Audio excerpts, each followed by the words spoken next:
I hit the gym every single day. The green shirt diet. If you're having problems going to the gym, I have a solution. There's a documentary on Netflix, although I feel like a fucking asshole telling you to go to a streaming service when none of these cunts want to pay anybody. I was watching that Arnold Schwarzenegger documentary, and oh my God. Episode 2 of that thing was one of the funniest fucking stories. Dude, this guy, he just didn't give a fuck.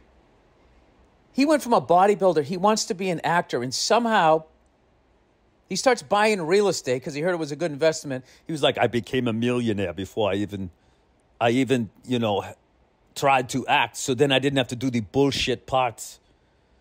My agents, they wanted me to do smaller parts, be a character actor. Fuck the bullshit. I want to be the star. I want to be the lead, right? That was his fucking attitude. And everyone was telling me he was too big and he had a fucking accent. So he somehow gets a meeting with this guy who's made like 500 fucking movies. He walks in there with his agent. And I guess the guy was a little fella and he had this giant desk. Schwarzenegger assesses that, and then to start the meeting, he goes, why does a little man need such a big desk?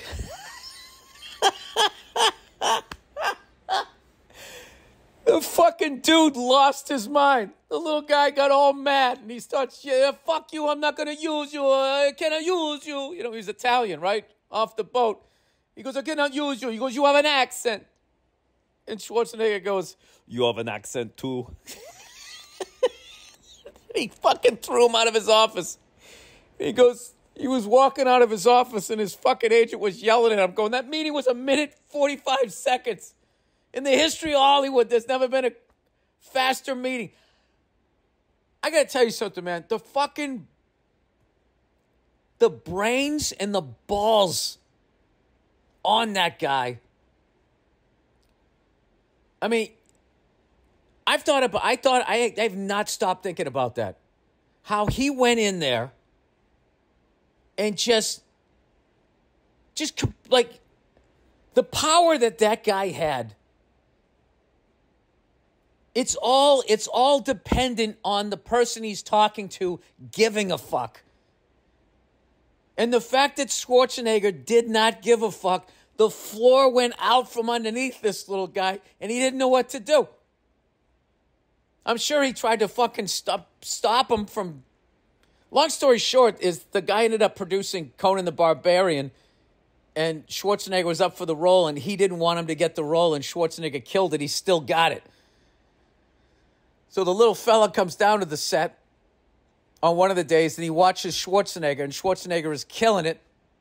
And he said he walked all the way up the hill up to me and he just looked at me and he said, you are Conan the Barbarian. And he walked away. And I was thinking, yeah, I know I am. I have the role.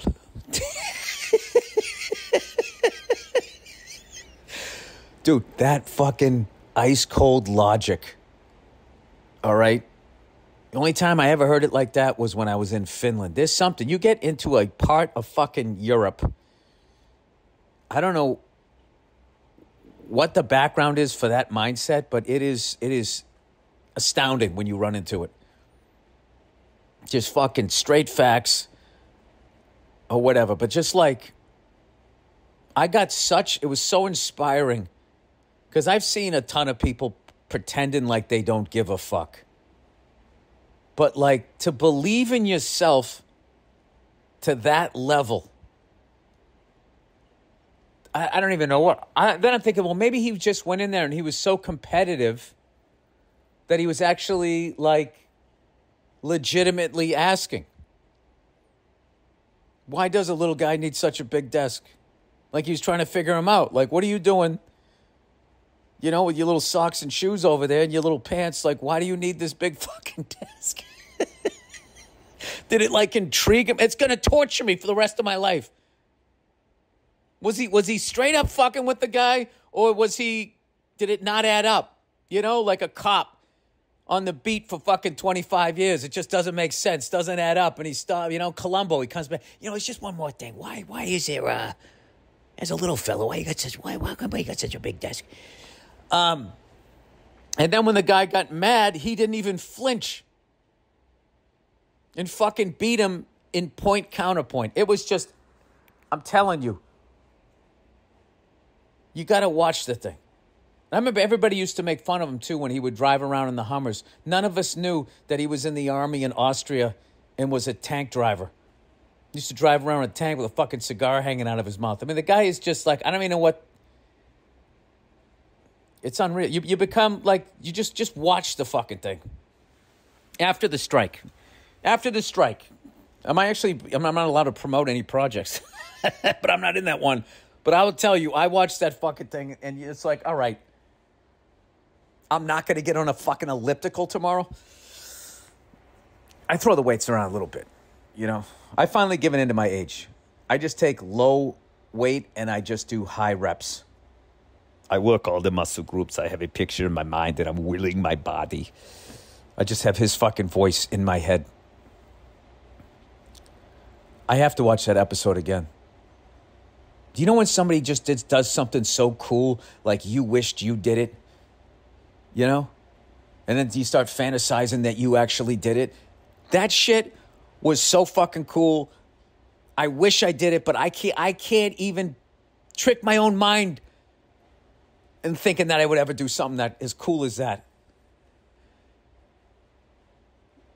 The guy's a immigrant. Brutal accent, can barely speak the fucking language, and goes in there and just fucking deep pants is this fucking guy. I would have given anything in the world after he said that to see that little guy's face and his fucking agent. His agent trying to, because his agent wasn't just worried about his client there. He was like, this motherfucker's not going to meet any of my clients after this one. And I'm not going to lie to you. That reminds me of a buddy of mine, a comedian, pitched a show at fucking CBS a long fucking time ago. And CBS was a notoriously cold room. And he went in there and it was funny. They were being assholes and he was an asshole and he couldn't handle basically meeting himself. And he fucking imploded and just verbally abused all of them and fucking walked out, to the point I was managed by the same guy and we had to beg them to let me come in there so I could go in there. And I didn't curse them out or anything. I just I put on my top hat and cane and did my little dance and they just fucking stared at me. It was one of those pitch meetings. You had to you didn't even have to walk it off. It was just so bad. You went out to the parking lot and just laughed. So it's like, all right, well.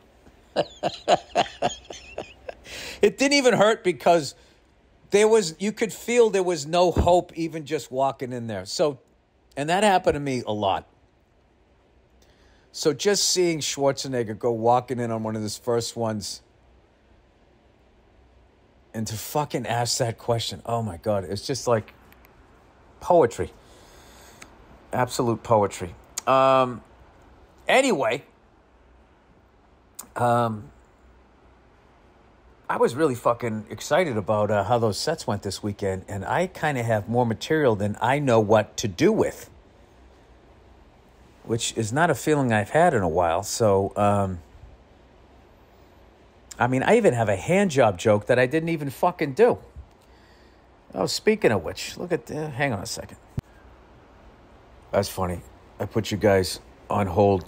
That was my agent calling me, who I was like cursing out to myself when I was standing outside about ready to do that fucking show in the park. Going, what am I, fucking Paul Simon? The fuck is he booking me this shit out here? Is Garfunkel going on in front of me? What the fuck are we doing? Am I sharing the bill with Peter, Paul, and Mary there? And then I went up and it was awesome. So I'm going to tell him when he calls me back, because he did the classic. I pick up the phone. Hello. And he goes, shit, can I call you right back? All right. Anyway, so if you get a chance, and then I have to be up. I'm not going to lie to you, man. the stuff about his brother, Arnold's brother, is absolutely fucking heartbreaking, and it's the kind of story that, like, I mean, I just, like, people not understanding, like, sensitive kids is just fucking one of the most heartbreaking things you could ever fucking witness or hear about. And I don't know what it is about sensitive kids. I think they're viewed as weak, and back in the day, I think, like, parents had, like, this, like, they took it on and felt like, you know, I don't have weak kids. I have strong sperm. I just make fucking warriors. And they don't realize that there's all these different ways of being strong. Oh, God. There's a couple of stories that Arnold tells, man. Oh, my God. They're fucking heartbreaking. But it's an incredible... Oh, God. I would kill to listen to any of those tapes. Hey, Arnold, we'll get you some small roles and, do some character actor stuff. That's how we're going to... And he's like, fucking bullshit. I'm not doing those stupid fucking parts. I want to be the star. And then listening to this guy going like, how the fuck am I going to make you a star when you talk like that? I'm not going to say shit to you. Your fucking bicep is bigger than my head. I mean, that must have been somebody says it in the documentary. Says he has the most incredible career of anybody ever. I mean, as far as, like, where he came from, what he sounded like, and what he ended up doing, it's just fucking, it blows. I know, I'm going on and on about it. We get it, Bill. We get it. We understand it. We're going to check it out.